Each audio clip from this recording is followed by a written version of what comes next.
Hello guys, Indian dhaba স্টাইলের ডাল পালক রেসিপি আজকে আপনাদের সাথে শেয়ার করতে যাচ্ছি। আপনারা বাড়িতে এভাবে রান্না করে দেখবেন। একটা সাধারণ মসুর ডালের স্বাদ যে এতটা বাড়িয়ে দিতে পারে তা কল্পনার বাহিরে। আমি প্রথমে কিছু সয়াবিন তেল নিয়েছি, তারপর এখানে দিয়ে দিলাম রসুন কুচি, পেঁয়াজ কুচি, হলুদ গুঁড়া, মরিচের গুঁড়া, ধনিয়ার গুঁড়া আর সামান্য জিরার গুঁড়া।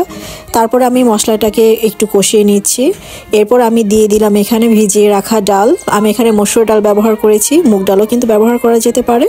তো আমি প্রথমে ডালটাকে একটু ভালোভাবে মশলার সাথে ভাজা ভাজা করে নিব। তারপরে আমি এতে অ্যাড করে দিব কিছুটা গরম পানি। ডালগুলো নরম হয়ে আসলে আমি এখানে অ্যাড করে দিব কেটে ধুয়ে রাখা পালং শাক। 1 কাপ পালং শাক আমি এখানে ব্যবহার করেছি। তারপরে আমি ডালের সাথে খুব ভালোভাবে মিশিয়ে নিচ্ছি আর একটু পানি অ্যাড করে দিচ্ছি। এখন অ্যাড করে দিলাম কাঁচামরিচ আর ধনিয়া পাতা। ধনিয়া পাতাটা দিলে খুব নাইস একটা ফ্লেভার আসে। ধনিয়া পাতার ফ্লেভার আমার কাছে খুবই ভালো লাগে। ডালটা চাইলে এভাবেই খাওয়া যেতে পারে, কিন্তু আরেকটু স্পেশাল করার জন্য আমি ডালে তারকা দিব। সামান্য একটু সয়াবিন তেলে আমি দিয়ে দিলাম রসুন কুচি, একটু বেশি পরিমাণের পেঁয়াজ কুচি আর শুকনো মরিচ। তারপর এগুলোকে ভাজা ভাজা করে ডালের মধ্যে দিয়ে দিব। তারকা অথবা বাগার দেওয়ার পরে আমি ডালের সাথে খুব ভালোভাবে মিশিয়ে নিচ্ছি। রান্নাটা কিন্তু প্রায় শেষে হয়ে এসেছে। আমি চুলায় আর মিনিট 2-এর মতন রাখবো। ব্যাস, খুব সহজেই তৈরি হয়ে গেল খুবই মজার একটা আইটেম ডাল পালক।